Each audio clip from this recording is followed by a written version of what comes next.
유년 시절부터 미술의 소질을 보냈다는 거는 유복하게 살았다는 뜻이죠. 간 학교마다 일본인 학생을 제끼고 다 최우등이었는데 잘했구나. 그림만 잘 그린 게 아니고 노래도 잘하고 운동도 잘하고 진짜요? 그래도 일본 여학생들한테도 인기 최고였다고 그래요. 진짜 인기 많았겠네요. 여자들이 다 좋아하는 스타일이잖아. 원래 그 예체능 잘하면 인기 아, 많잖아요. 인기 많죠. 부럽습니다. 그래서 학교에서 후배를 만나 연애를 하게 됩니다. 그 분이 이제 야마모토 마사코라는 분이었는데 두 사람은 1945년 광복 직전에 정식으로 결혼식을 하고 밝은 미래를 꿈꾸죠. 그리고 광복 후에는 한국과 일본을 오가면서 아들도 둘이나 낳았어요. 행복한 삶을 꿈꿀 일만 남았던 거예요.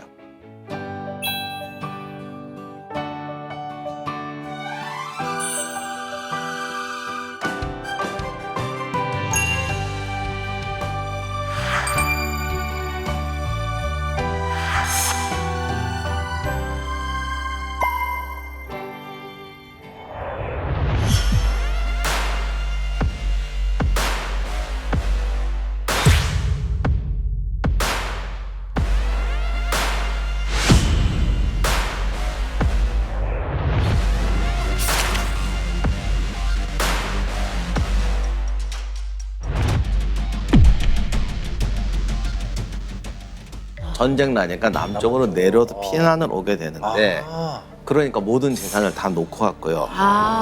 또 부인이 일본 분이었잖아요. 네. 그러다 보니까 당시에 그 일본에서는 자국민 피해를 줄이기 위해서 한국에 사는 모든 일본을 이제 요즘 말하는 소개령이 떨어집니다.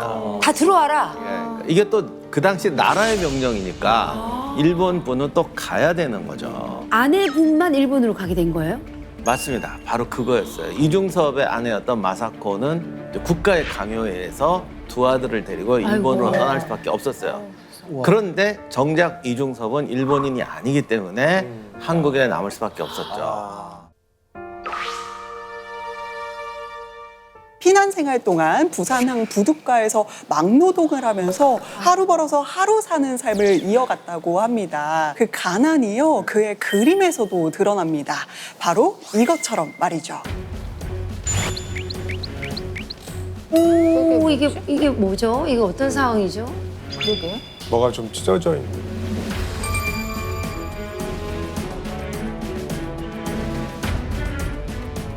재료를 한번 유심히 보셔도 좋을 것 같아요. 재료요? 네, 종이인데 어떤 종이인지 한번 맞춰보셔도 좋을 것 같습니다. 상태가 좋은 종이 같진 않아요. 약간 누리끼리 한 게. 색이 많이 발해 있고 돈이 없으니까 누가 버린 종이를 주워다가 거기다 그렸을 거야. 반짝반짝 것 같기도 하고. 네, 다들 여러 가지 추측을 해주셨는데요. 이 그림을 그린 종이는 바로 담뱃갑 속에 있는 은박지였습니다. 네? 이게 은박지라고요? 네. 아, 그 담배 안에 네, 물을 쌓이는 은박지. 네, 그래서 끝에 보면 가장자리가 연약해서 조금 찢어졌어요. 유식이 돼서 거에 된 게 보이시죠? 이 이중섭 화백에게 미술 도구를 살 돈이 어디 있었겠어요? 종이도 비싸죠, 물감도 비싸죠. 그래서 한참을 생각하다가 이 이중섭 화백이 찾은 게 바로 담뱃갑 속에 있는 은박지였던 겁니다. 은박지에 이런 버려진 못으로 이제 꾹꾹 누른 다음에 잉크를 스며들게 한 다음에 그 잉크가 스며든 것을 그림으로 표현한 거죠. 와. 저 힘든 상황에서도 그 담배값 은박지에다가 그림을 그렸을까? 그러니까요. 아, 대단하다 진짜. 그 얘기를 듣고 저 그림을 보니까 막 처절하고 약간 네. 그런 느낌이 또 막 느껴지네요. 그렇게까지 그림을 놓지 않은 이유가 있나요? 이중섭 화백은 이렇게 힘든 상황에서도요, 가족을 만나야겠다라는 생각밖에 없었다고 합니다. 실제 일본에 가족들이 있었잖아요. 이 일본으로 향하는 배에 이중섭 화백이 실어서 보낸 편지만 100여 통이 넘는다고 전해집니다. 보고 싶다, 아빠는 잘 있다, 그림을 얼른 팔아서 만나러 가겠다라는 정말 애절한 내용이 담겨져 있었다고 하죠. 가족을 만나야겠다는 이 일념 하나로 먹지도 자지도 않고 밤낮 없이 계속 창작에 전념을 하게 됩니다.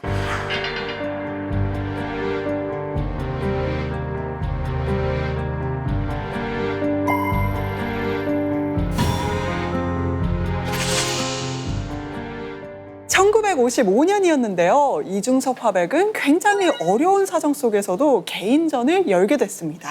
그리고 다행히도 출품작의 절반 이상이 팔리게 되죠. 그런데 여기에 또 한 가지 사건이 그를 덮칩니다. 작품이 절반 이상 팔린 거면 좋은 거 아닌가요? 그런데 이게 왜 사건일까요? 작품은 팔렸는데 팔렸는데. 작품을 판 돈을 받아야 되는데 진짜? 이 돈이 수금이 안 됐던 거예요. 사람들이 그림만 사고 돈을 안 준 거예요? 맞습니다. 아니 이게 현장에서 받아야지 돈을. 사기네 사기 이거는. 사실 이제 그림을 구매한 컬렉터들이 돈을 안 줬다기보다도요. 일단은 갤러리에서 작품을 이제 판매한 금액을 수금한 다음에 나중에 작가에게 정산을 하는 구조가 일반적이었거든요. 네. 그러니까 어떻게 보면 갤러리와의 어떤 신뢰관계에 문제가 생겼다라고 볼 수 있는 거죠. 사기다. 근데 이때 일본에 있던 부인도 사기를 당해요. 네? 이중섭을 도와주겠다고 이렇게 해서 일을 벌려서 부인도 큰 빚을 지고 그 빚 갚는 데 한 20년이 걸렸다고. 아이고 저런. 뒷골이야. 내일도 아닌데 내가 뒷골이 이렇게 땡겨. 어머머머 웬일이야. 첩첩산중인데요. 결국 가족을 만날 수 있으리라는 기대는 무산되고 이중섭 화백은 어땠겠습니까? 굉장히 극심한 고통, 괴로움을 겪게 됩니다.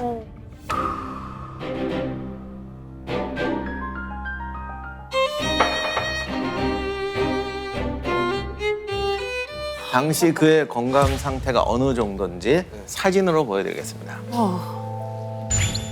이렇게 갑자기 배를 이렇게 갑자기 배를 있는 모습인데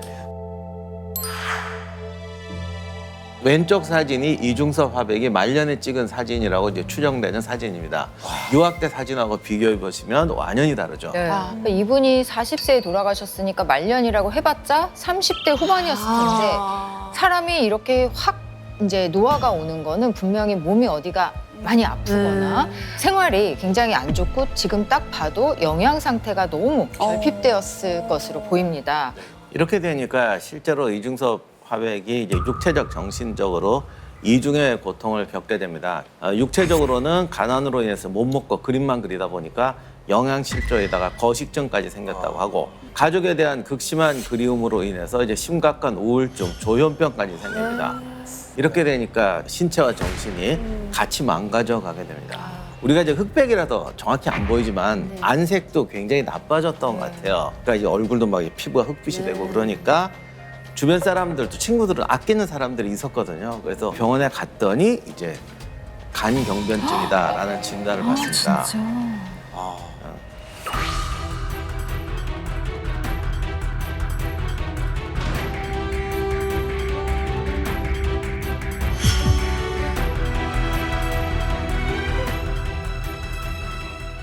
이미 손을 쓸 수 없을 만큼 망가진 상태였어요. 게다가 뭐 치료비 낼 경제적 형편도 되지 않고 그러니까 무료 병원을 전전하게 되는데 사실 치료가 아니고 그쵸. 그냥 모셔놓는 수준이었거든요. 요양병원 같은 수준에. 그러다 보니까 무료 병원에서 40세의 나이로 쓸쓸히 이제 병실에서 죽음을 맞이하게 됩니다. 이게 만성 간경변증이면 이미 온몸이 만성 염증 상태로 가득했을 거고요. 간경화가 심해지면은 이 정신 상태, 뭐 선망이라든지 이런 이상까지도 유발할 수 있고 또 결국은 암까지 올 위험도 굉장히 높아지게 됩니다. 이 정말 전신이 전부 망가졌다고 해도 과언이 아닙니다. 네, 이런 게 다 이제 시대적 상황 때문에 이렇게 됐다니 정말 그가 비운의 천재로 남을 수밖에 없었다는 사실 정말 안타깝습니다.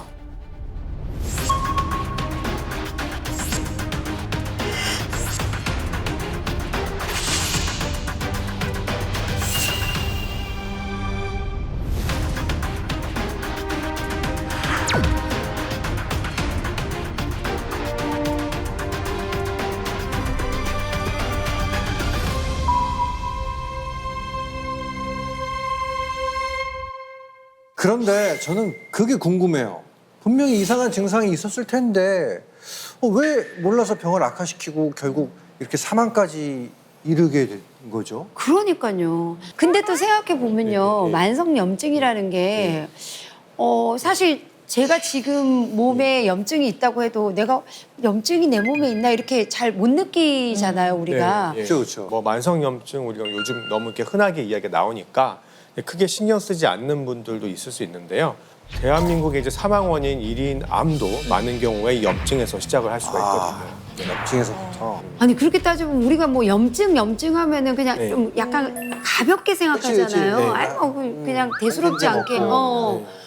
근데 이게 염증을 우리가 그냥 가볍게 생각할 게 아니라 아주 무서운 거네요. 네. 맞습니다. 이 세포가 손상이 되면요. 손상 부위의 회복 과정에서 면역 세포가 염증 반응을 심하게 일으키게 돼요. 그런데 이 과정이 자꾸 반복되면은 만성 염증이 생기게 되고 더 나아가서 이 정상 세포는 죽어버리게 됩니다. 그렇게 되면은 결국 암까지 이어지게 되는 거죠.